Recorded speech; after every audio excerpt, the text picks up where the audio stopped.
الرجيم. بسم الله الرحمن الرحيم. السلام عليكم ورحمة الله وبركاته.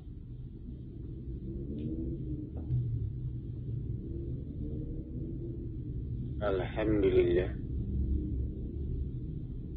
alhamdulillahi rabbil alamin.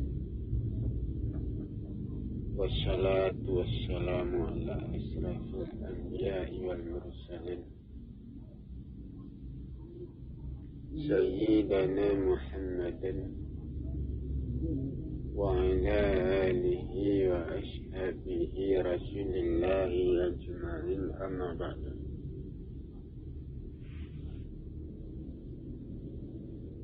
Puji syukur kita berikan kepada Allah Tuhan semesta alam.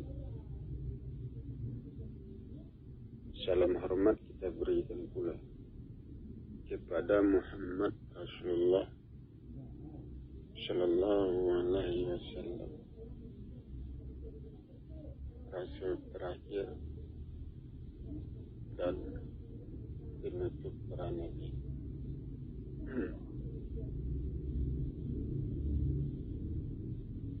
Saudara-saudara kaum muslimin jamaah yang saya hormati, saudara,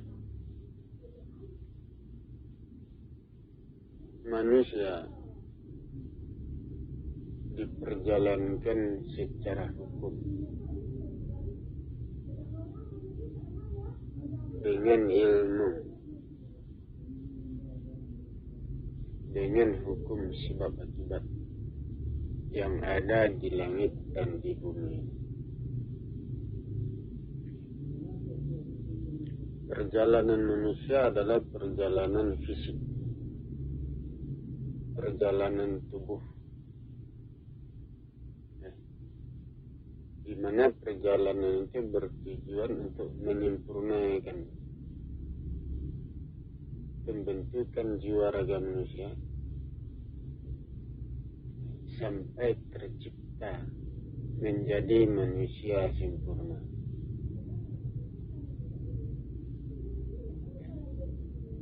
Jadi Allah menciptakan manusia.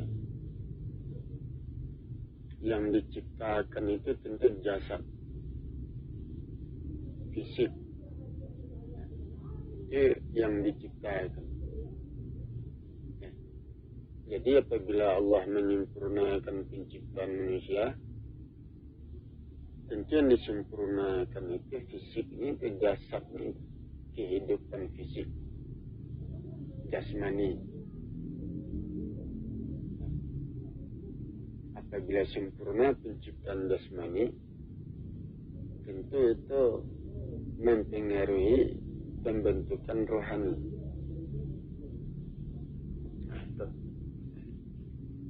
Jadi berdasarkan hukum yang diciptakan itu jasmani, sehingga aturan-aturan itu berfungsi untuk jasmani, bukan untuk rohani. Kalau kita menjalankan perintah itu dijalankan oleh jasmani, jasad.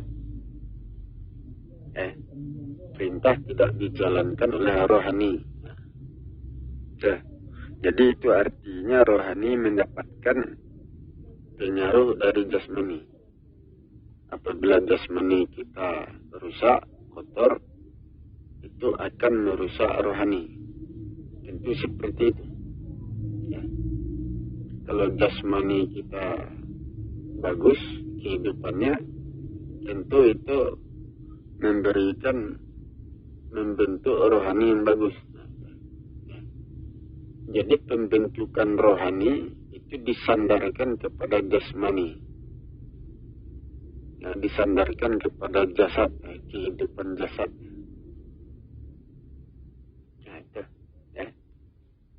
Jadi perintah-perintah yang diturunkan, aturan-aturan yang diberikan, itu diberikan kepada jasmani. Jasmanilah yang menjalankan perintah itu. Jasmanilah yang menjalankan, yang mengamalkan aturan-aturan itu. Nah, itu. Dan itu menunjukkan kepada kita bahwa aturan itu berfungsi untuk menegakkan jasmani, meluruskan kehidupan jasmani, memperbaiki jasmani, ya, berfungsi untuk menyempurnakan kehidupan jasmani itu. Itu aturan-aturan yang diberikan, ya, perintah-perintah yang diberikan. Nah, itu dia. Ya. Jadi nampaklah di sini bahwa ibadah yang dikerjakan oleh manusia itu berfungsi, ya, untuk membentuk jasmaninya, dimulai dari jasmani. Nah, itu. Ya. Baru mengalir kepada rohani. Ya. Apabila jasmani kita jatuh, rohani kita juga jatuh. Nah, ketika jasmani kita jatuh kehidupannya, maka rohani tidak bisa ditegakkan. Karena untuk menegakkan rohani harus bersandar kepada jasmani. Nah, itu. Ya. Nah, jadi ibadah-ibadah itu berfungsi menegakkan kehidupan jasmani, meluruskan kehidupannya, membersihkannya, memperbaiki, ya, membangun kehidupannya, ya, sampai sempurna. Itu. Ya. Nah, jadi salat itu fisik, untuk fisik, dimulai dari fisik. Nah, salat, ya, puasa, haji, ya. Jadi berawal dari fisik, jasmani, berawal dari jasad. Perubahan itu dimulai dari jasad, jasmani, untuk mengangkat rohani, untuk menegakkan rohani. Nah, ya, hukum-hukumnya seperti itu. Nah, itu deh. Ya, itu deh.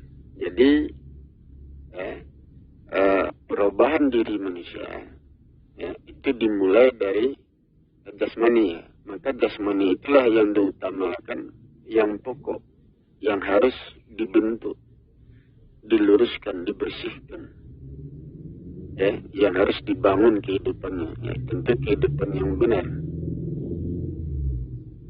Nah, itu. Nah, sementara kehidupan jasmani itu terikat dengan kebutuhannya di langit dan di bumi, ya, dengan benda-benda, makanan, perhiasan, ya, segala sesuatu yang ada di bumi. Jasmani terikat dengan itu untuk menegakkan dirinya, untuk menghidupkannya. Nah, terikat ini. Nah, jasmani juga terikat dengan adat. Nah, ya, untuk membangun kehidupannya. Dan terikat dengan adat kebiasaan untuk mengangkat kehidupan jasmani, meluruskan kehidupannya, memperbaikinya, menatanya. Nah, itu jasmani. Adat itu kan fisik. Adat itu kan kehidupan fisik. Nah, jasmani dikatakan adat kebiasaan. Tentu adat yang benar. Ya, kebiasaan yang benar. Ya, ya. Apabila jasmani kita mengikuti adat kebiasaan itu, maka dengan itulah jasmani kita terangkat tegak.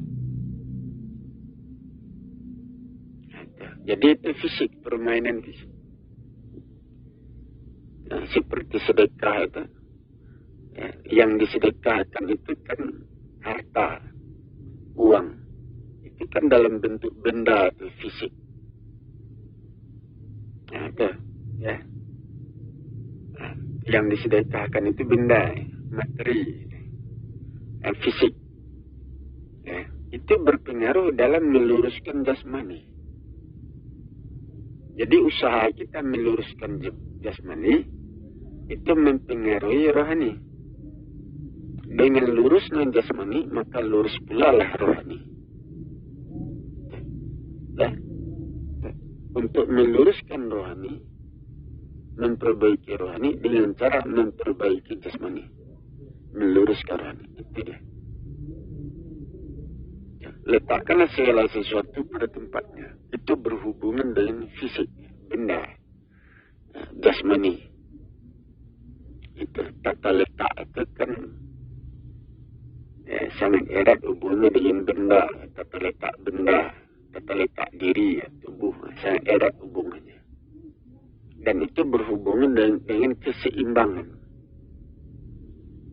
Ya, letakkanlah dirimu pada tempat yang tepat di atas permukaan bumi ini, di antara benda-benda lain, makhluk lain. Ya, sehingga dirimu seimbang, tegak lurus. Seperti itu. Nah, itu. Apabila jasmani manusia seimbang, itu mendorong pertumbuhan, mengangkat jiwa raganya, menegakkan dirinya. Apabila pertumbuhan manusia itu subur, lancar, maka jiwa raganya naik, hidup. Proses kehidupan manusia, proses itu memenuhi, mengisi jiwa raga manusia sampai penuh. Sehingga jiwa raganya kokoh, kuat, tegak. Seperti itu. Jadi itu proses yang terjadi. Perjalanan manusia adalah perjalanan fisik atau perjalanan tubuh. Jadi itu yang harus kita pelajari. Sementara tubuh manusia itu berlapis 3. Jasad itu lapisan pertama. Dari dalam jasad tumbuh roh. Roh atau tubuh halus itu lapisan kedua. Di dalam roh tumbuh lagi tubuh baru yang lebih halus lagi. Zatnya lebih halus lagi, lebih padat lagi. Itu lapisan ketiga. Berlapis-lapis. So, apabila jasad kita sehat, itu mendorong, memberikan kekuatan untuk mendapatkan rohani yang bagus. Roh yang bagus, tubuh halus yang bagus. Apabila rohani kita itu bagus, itu mendorong. Rohani yang bagus memiliki kekuatan, kemampuan untuk mendorong terbitnya tubuh baru. Tumbuhnya tubuh baru. Dengan tubuh baru itu, manusia masuk surga. Tubuh baru adalah tubuh yang belum pernah disentuh oleh jin dan manusia. Itu tubuh baru. Tubuh baru itu tubuh lapisan ketiga. Kalau jasad kita sering disentuh, kita menyentuh orang atau orang menyentuh kita. Roh seperti itu. Tubuh halus. Itu sering disentuh, bersentuhan. Dengan roh lain, jin lain, atau dengan manusia. Itu kadang-kadang bersentuhan. Tetapi kalau tubuh lapisan ketiga, tubuh baru, itu belum ada yang menyentuhnya. Karena tubuh lapisan ketiga munculnya, mewujudnya di surga. Itu belum pernah disentuh. Itu deh. Ya. Jadi ini adalah proses. Proses perjalanan manusia ke surga. Perjalanan tubuh perjalanan manusia adalah perjalanan tubuh. Nah, lepaskan jasad itu. Nah, apabila jasad kita mati itu kan lepas sudah. Berpindah kepada tubuh kedua, lapisan kedua roh. Tubuh kedua itu, lapisan kedua itu juga dilepaskan, berpindah ke tubuh ketiga. Dengan tubuh lapisan ketiga baru kita masuk surga. Nah itu perjalanan tubuh, perjalanan fisik. Itu sebabnya Al-Quran menyuruh manusia untuk memelihara diri, untuk menjaga diri, supaya manusia sampai ke tubuh lapisan ketiga, supaya dia bisa masuk surga. Nah, itu dia. Jadi kalau kita memelihara diri kita didorong dari tubuh lapisan pertama jasad, didorong kepada tubuh lapisan kedua rohani. Dari tubuh lapisan kedua kita didorong sampai ke tubuh lapisan ketiga. Nah, baru masuk surga. Tetapi apabila manusia tidak menjaga diri, membiarkan dirinya kotor, rusak, kehidupan tidak benar. Apabila jasmaninya rusak, kotor, maka dia tubuh lapisan kedua yang dia peroleh itu juga rusak, nggak bagus. Apabila tubuh lapisan kedua itu tidak bagus, rusak, kotor, maka kemampuan untuk mendorong mendapatkan tubuh lapisan ketiga itu tidak ada. Nah, itu artinya perjalanannya berhenti. Berhenti perjalanannya di situ. Itu. Di perjalanannya tidak berlanjut ke surga karena dia tidak mendapatkan tubuh lapisan ketiga. Hukum-hukumnya seperti itu. Nah, itu dia. Nah, kembali kita kepada ibadah. Apa fungsinya ibadah? Ibadah itu mengangkat fisik. Dimulai dari fisik jasmani. Nah, itu. Ibadah mengangkat fisik. Menegakkan, meluruskan, memperbaiki. Untuk mengangkat rohani. Tubuh lapisan kedua. Jadi apabila jasmani kita tegak, maka roh kita juga tegak. Kan itu. Apabila jasmani kita lurus kehidupannya, maka roh, tubuh halus kita, roh kita, itu juga lurus, tegak. Itu. Apabila kita mendapatkan roh yang bagus, rohani yang bagus, maka itu adalah alat untuk mendorong terciptanya tumbuhnya tubuh lapisan ketiga. Baru kita masuk surga. Itu dia. Tetapi kalau jasmani kita rusak, lemah, kotor, tidak punya kemampuan untuk menciptakan roh yang bagus, sehingga roh kita juga rusak. Tidak sempurna roh kita. Maka kemampuan roh untuk menciptakan tubuh lapisan ketiga itu tidak ada. Maka perjalanannya berhenti sampai di alam roh. Maka dia terkurung di alam roh. Itulah neraka baginya. Perjalanannya tidak berlanjut ke surga karena dia tidak memiliki tubuh lapisan ketiga. Seperti itu. Jadi berlapis-lapis. Sama seperti tanah, karena manusia datang dari tanah. Tanah itu berlapis-lapis. Nah, itu deh.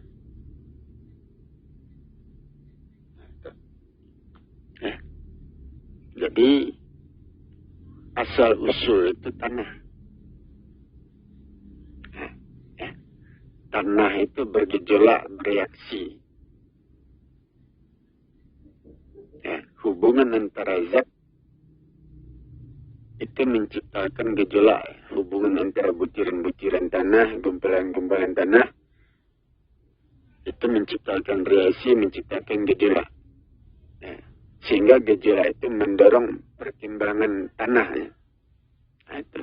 Sehingga tanah itu tumbuh berkembang berlapis-lapis. Itu kan dorongan dari dalam tanah itu.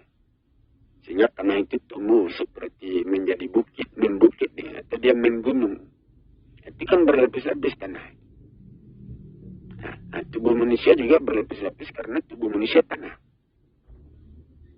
Tuh. Begitu pula pohon. Nah, pohon itu kan berlapis.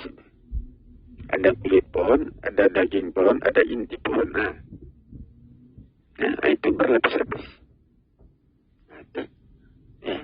Nah, tubuh manusia juga berlapis. Lapisan pertama dilepaskan. Setelah lepas lapisan pertama, kemudian lepaskan pula lapisan kedua. Lapisan kedua, ya, setelah dilepaskan kita masuk kepada lapisan ketiga, tubuh ketiga. Dengan itulah kita ke surga. Jadi. Nah, tubuh manusia, jasad kasar manusia, itu zatnya kasar. Ya, zatnya itu kasar ya. Jasad manusia, zatnya itu kasar sehingga mudah pecah, mudah retak. Nah, mati, ya, mengalami kematian. Pasti mati. Karena zatnya kasar, rapuh, ya, mudah mati. Ya. Di dalam jasad kasar manusia ada roh, tubuh halus. Nah, zatnya masih kasar itu. Nah, itu mudah rusak, mudah pecah. Nah, itu. Ya, itu tidak bisa masuk surga. Tubuh yang dimasukkan ke dalam surga itu tubuh lapisan ketiga. Zatnya halus, padat, kokoh, ya, awet. Nah, itu, ya, tubuh lapisan ketiga itulah, ya, yang menggantikan jasad kasar dan roh. Tubuh lapisan ketiga itulah, dengan itulah kita dibawa ke surga. Itu bagi orang-orang yang memelihara jiwa raga. Ya, orang-orang yang beramal ibadah. Amal ibadah berfungsi untuk mengangkat jiwa raga manusia. Dimulai dari jasmani itu fisik. Ya, jadi awal dimulainya, ya, perubahan diri manusia itu dimulai dari jasmani fisik. Jadi jasmani, kehidupan jasmani itu betul-betul harus diperbaiki, harus dibentuk untuk mengangkat rohani. Sudah. Ya. Nah, jadi ibadah kita, sholat, puasa, haji, ya, sedekah, zakat dan lain-lain, ya, itu amalan itu diikat dengan proses alam. Proses alam itu kan berhubungan dengan jasmani, berfungsi untuk membentuk jasmani, itu proses alam. Nah, itu proses alam itulah yang bekerja untuk mengangkat jasmani kita, fisik kita, untuk meluruskannya. Ada. Jadi perintah yang diberikan Tuhan itu untuk jasmani. Nah, dengan sempurnanya kehidupan jasmani, maka terbentuk pula lah rohani yang sempurna. Jadi dimulai dari jasmani. Ya. Nah, jadi demikian supaya kita perhatikan, kita pikirkan, kita pelajari, sehingga menjadi jelas tentang mudah. Demikian saya kiri. Wabillahi taufiq wal hidayah. Wassalamualaikum warahmatullahi wabarakatuh.